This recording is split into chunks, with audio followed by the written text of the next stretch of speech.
Okay, so you know what? If y'all are gonna start cults, I want to start a cult. And I'm half serious, but also this is kind of like just a funny video. But if I were to start a cult, it would definitely be surrounding Santa Muerte because, well, why not? Everybody else is doing it. Yeah, it would be divided into those, and then we could have like little subgroups that are like the verdes, you know, the amarillos, the the morados, you know, the azules, las rosas, you know. Why not? Everybody else gets to do whatever the hell they want, so why not? So yeah, man, I'll start a cult. Come on, let's go. We already got the formula. I had a dream probably about, I think like a year ago, into which the Santa Muerte group of people, devotees, divided themselves up into three groups. They divided themselves up into las blancas, las rojas, y las negras. So you can probably pretty much assume who would fit into what group.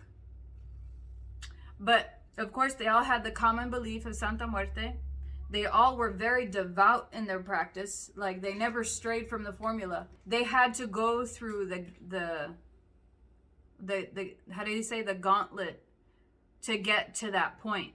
Kind of like the way priests go to ministry school, or like anybody becomes part of a group. You know, I won't say they got initiated. They didn't get initiated.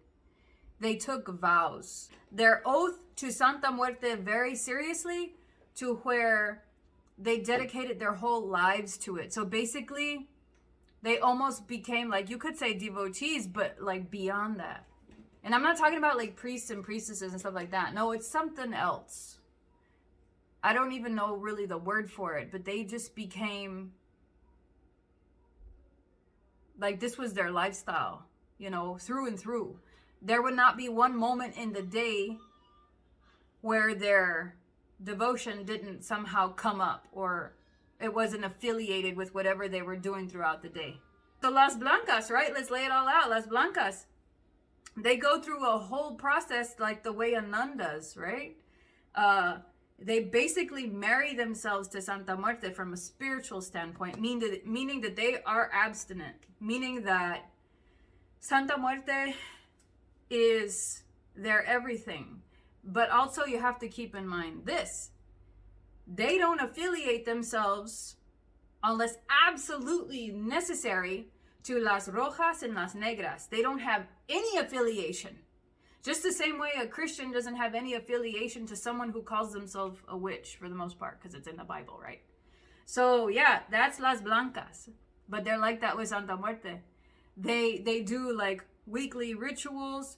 They dress a certain way. They have like a uniform. You know, they wake up and they go to bed just praising Santa Muerte, like the way a nun praises God and Jesus. They're very strict. So that's not to say that they're like in nun habits or anything like that, but it wouldn't be too far-fetched. You know, I would think that if it was, they would probably wear like her outfit, her robes, you know, just in white, all white, you know. And they could even be, you know, like how nuns are named after like Sister Mary, Sister Catherine, Sister this is. So they'd be like all of the monikers of Santa Muerte, like hermana, you know, flaca, hermana piadosa, hermana, you know, like bonita, because that's one of her monikers, La Niña Bonita, right? Hermana sagrada, you know. So it actually kind of sounds pretty cool, doesn't it? You get like your own name. And you know, they keep everything like in their little community. So when it comes time for like groceries and going to town and stuff like that, they have like a selected person in their group that's able and given the permission to mingle with the people, especially mingle with las rojas and las negras. Like it's kind of like a person that's part of their order that's, you know, qualified. And she is likely like the strongest one because she can withstand the pressures and the sins of the rest of the world. You know, like we could go so many places with this. And then so yeah, that's las blancas. Las rojas are like people like what you see right in front of you. They're about the, well, they're the material. They're kind of like, as my friend Alexis has worded it to me and helped me to understand, like hechiceras and hechiceros, meaning the person who's kind of like able to do everything. You know, they're able to kind of like las blancas. They do the prayers and they get on their knees and they crawl and they pay homage and they accept that there is like a higher force above them, obviously.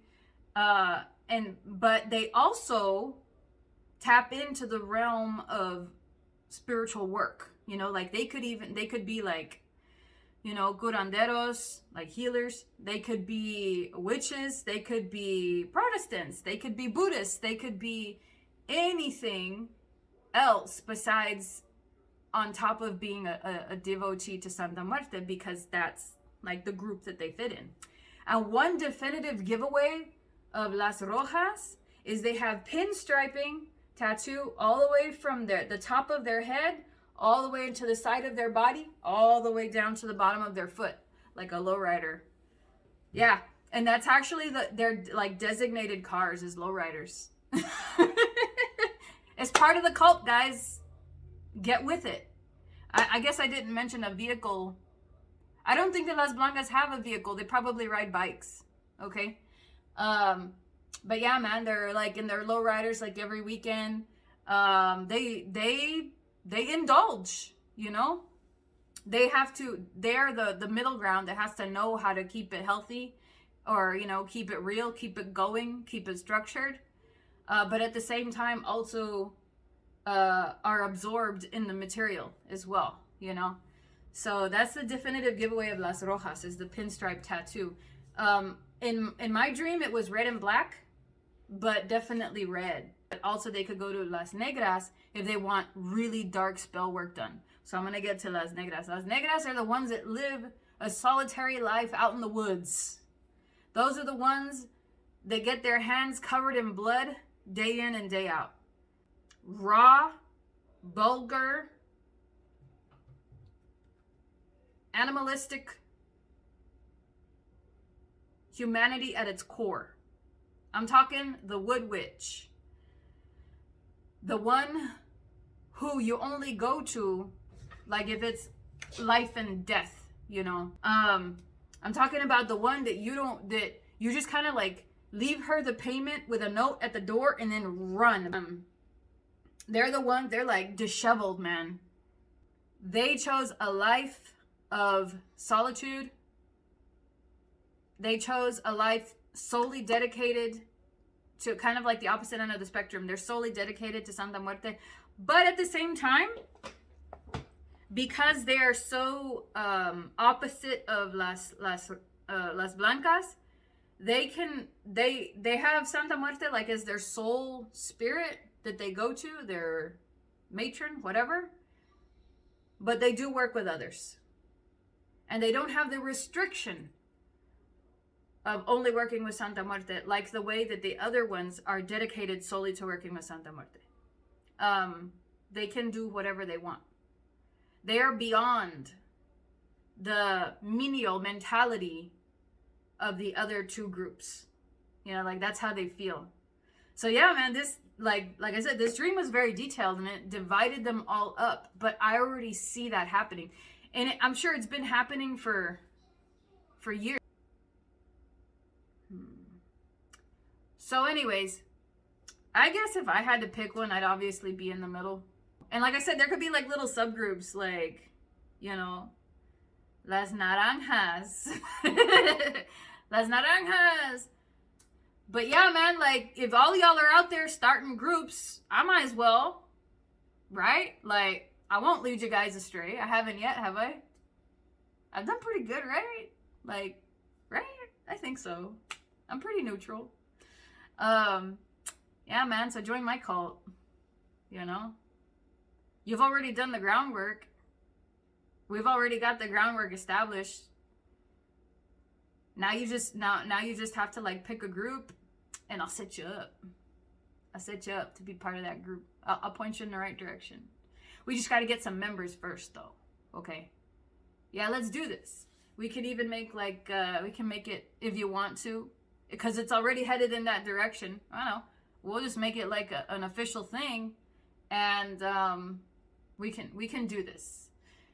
Join me. My mom watching this like.